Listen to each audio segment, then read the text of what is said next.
Welcome to the Adam Rothstein Hockey Podcast. This is your podcast for all things hockey. On this podcast, we talk about past history to the modern day and what you can do to grow the sport. I am your host, Adam Rothstein. All right, let's get to the show.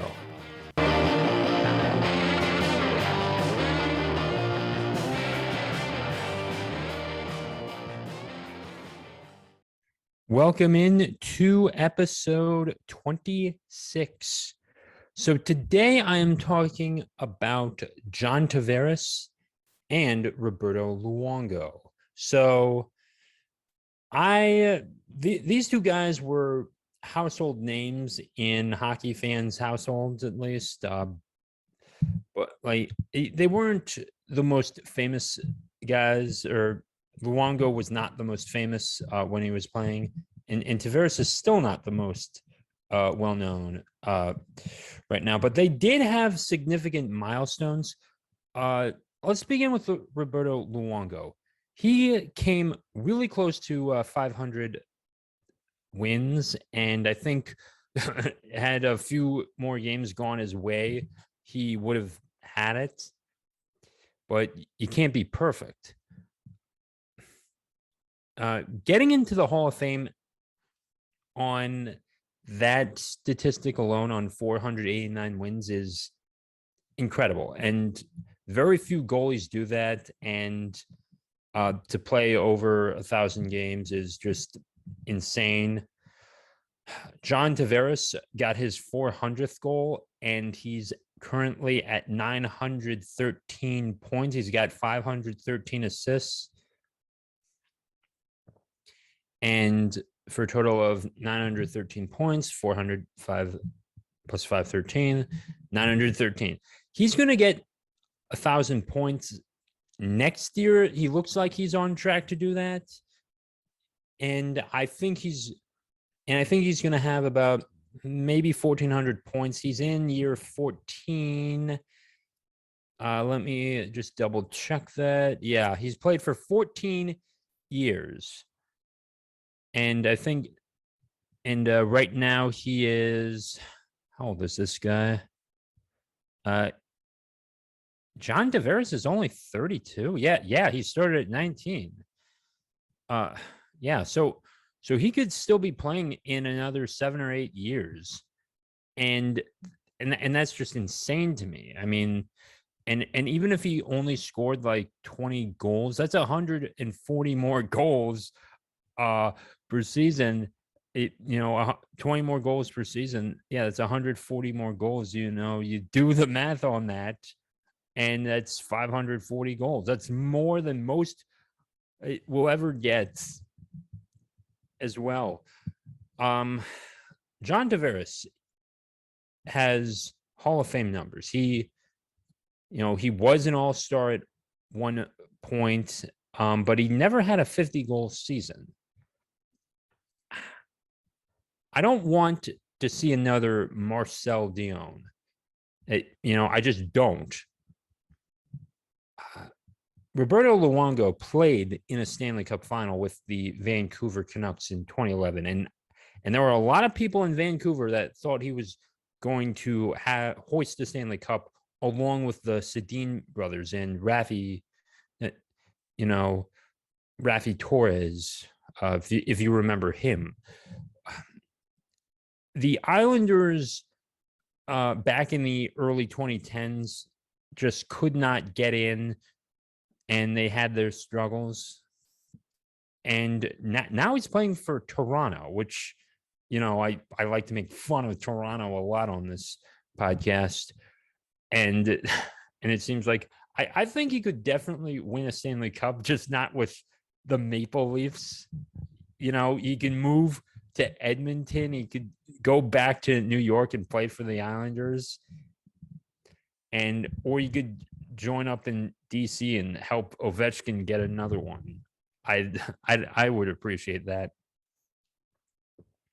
but I don't want to see him go without a cup. He's too good to go without a Stanley Cup in my mind. But you know, you know, you can wish for a lot of things, but it doesn't mean they'll necessarily come true.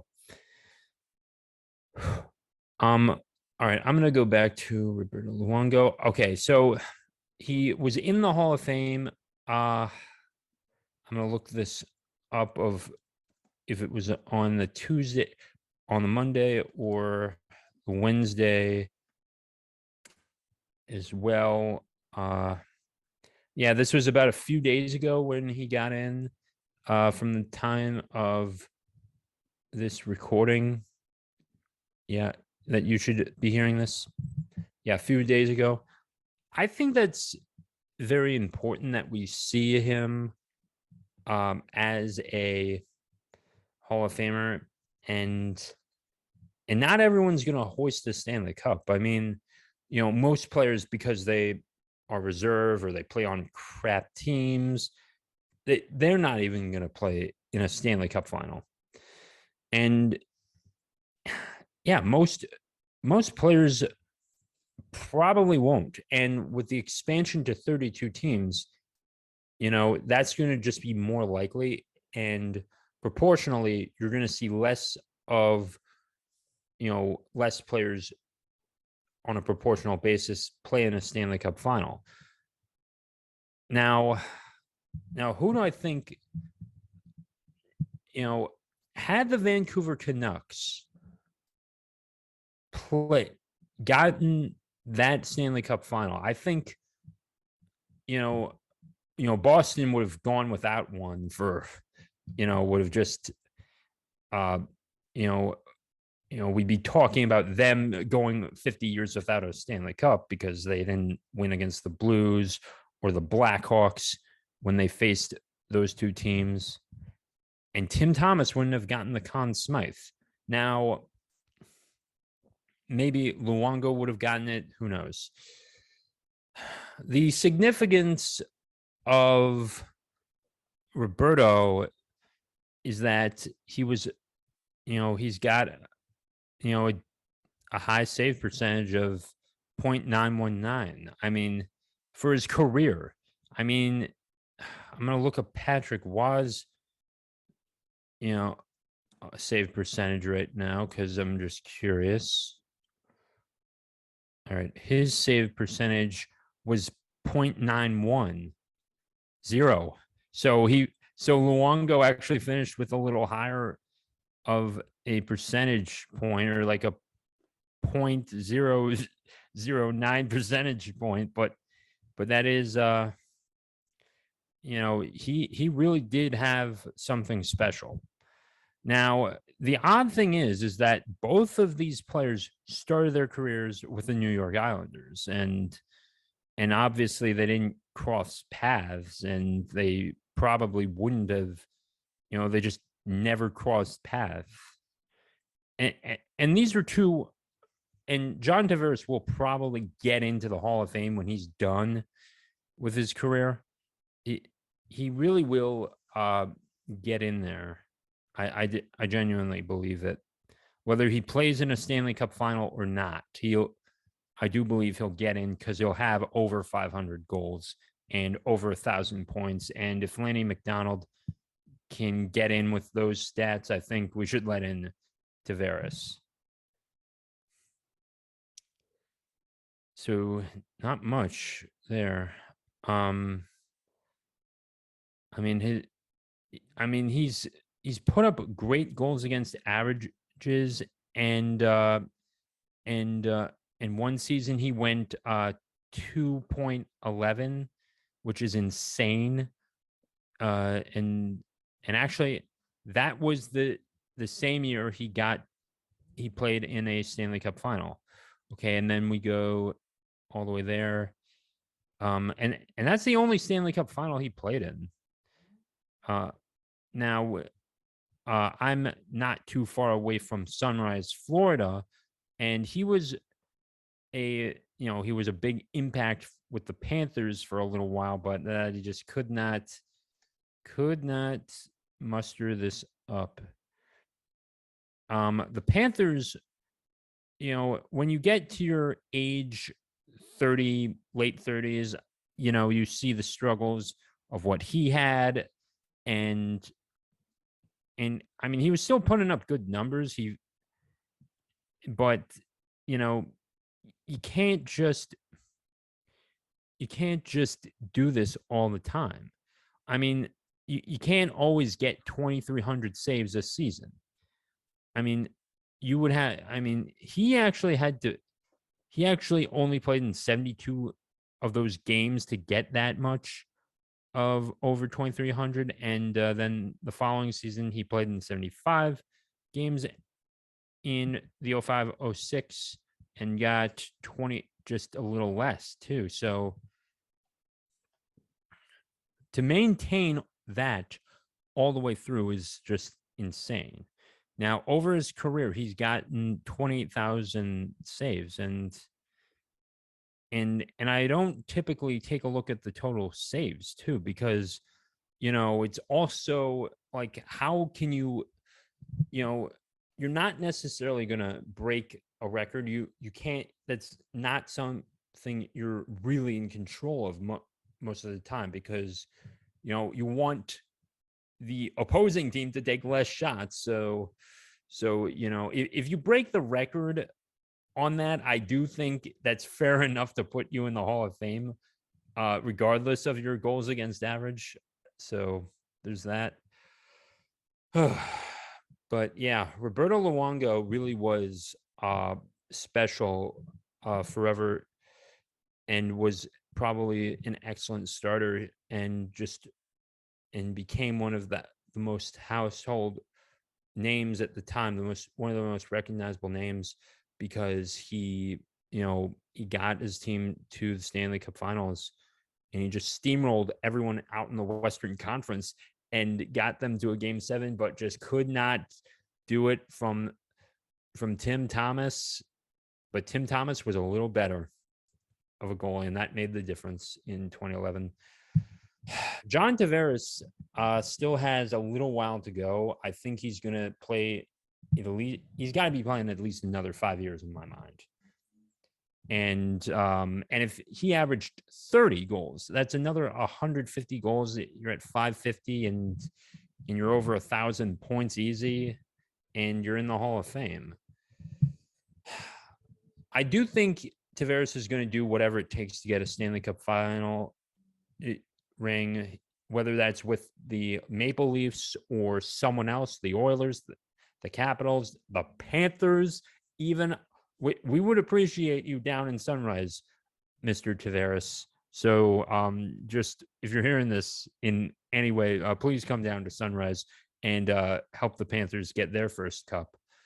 So any team could definitely sign him, and they could make a run for it if they just structure it out correctly. I do think he could.